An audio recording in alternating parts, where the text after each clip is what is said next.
Have you been seeing increasingly niche and underground aesthetics lately? Even the layman has been privy to Y2K and cottagecore as of late, and yet it still goes so much deeper than that. Hazecore, clowncore, dullcore, a lot of cores.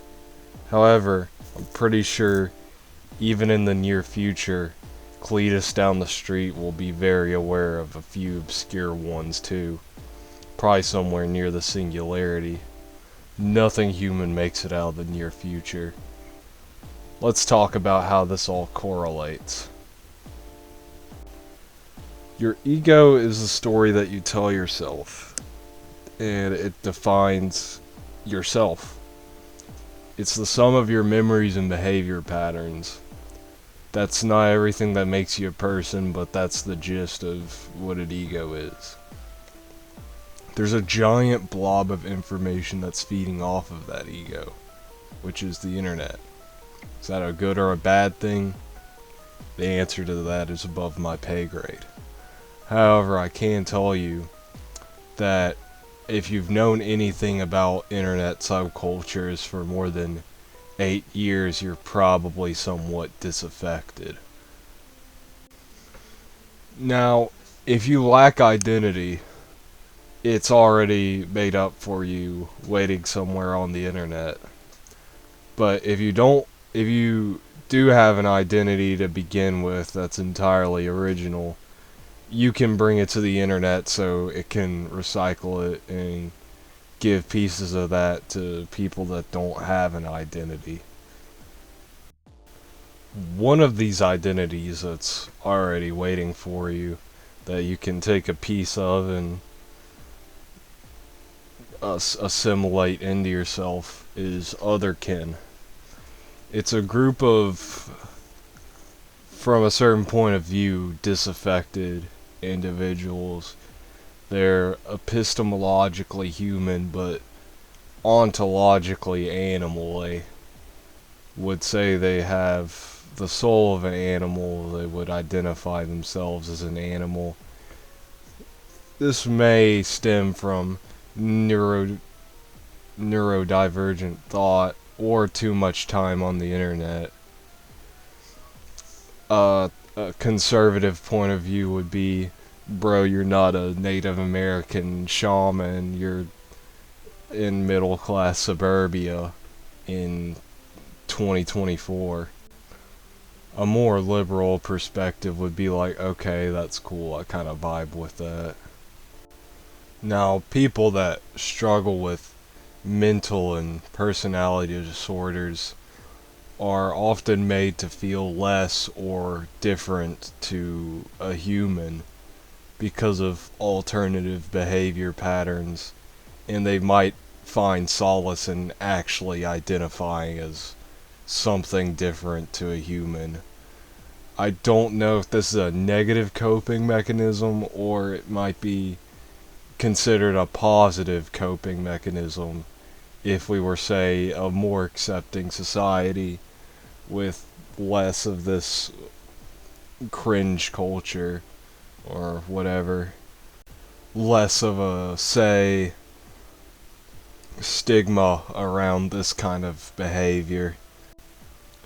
Voidpunk is an aesthetic subgenre and underground cultural movement that involves not only identifying as animal, but identifying as something of eldritch or otherworldly origin. Now, this is actually an aesthetic with mood boards and everything. And it contains motifs of Lovecraftian abominations and underpinnings of cryptid horror and dusk colorations. I like this one because instead of just identifying as an animal, you just go all the way and say you're a giant tentacle monster from a cosmic horror book. This gives those they them pussy memes a whole new meaning.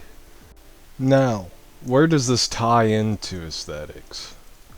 Well, I think the aesthetic community might be sort of an offshoot, like Otherkin and Voidpunk are, the absolute most marginalized of society, sort of unconsciously letting that status make them feel different to actual human.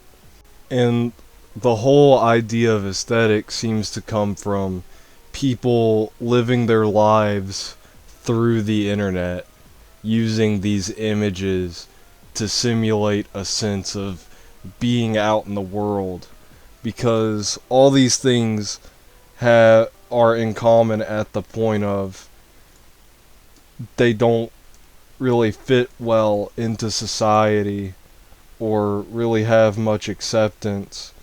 So they use these things from the internet to build an identity and individuate themselves through alternative avenues.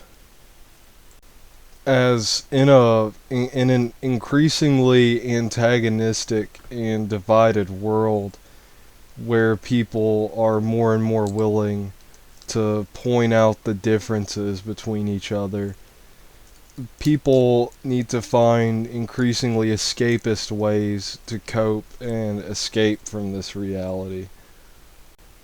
I still think there's an idealistic charm to these cultures, because a lot of the ideas that seem to come from these can actually be philosophical and idealistic in nature, at least at a subconscious level, and kind of show a want to strive towards a better world at the core of these cultures.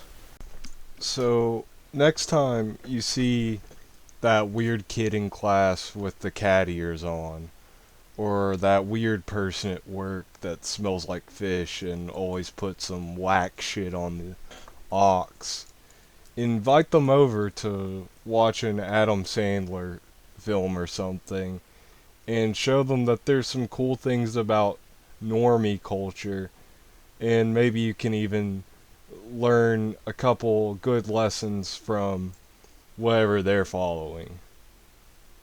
So yeah, have a nice day, and go look at the chaos outside in its whole body instead of looking at those perfect little mashups and mood boards on Tumblr. Later.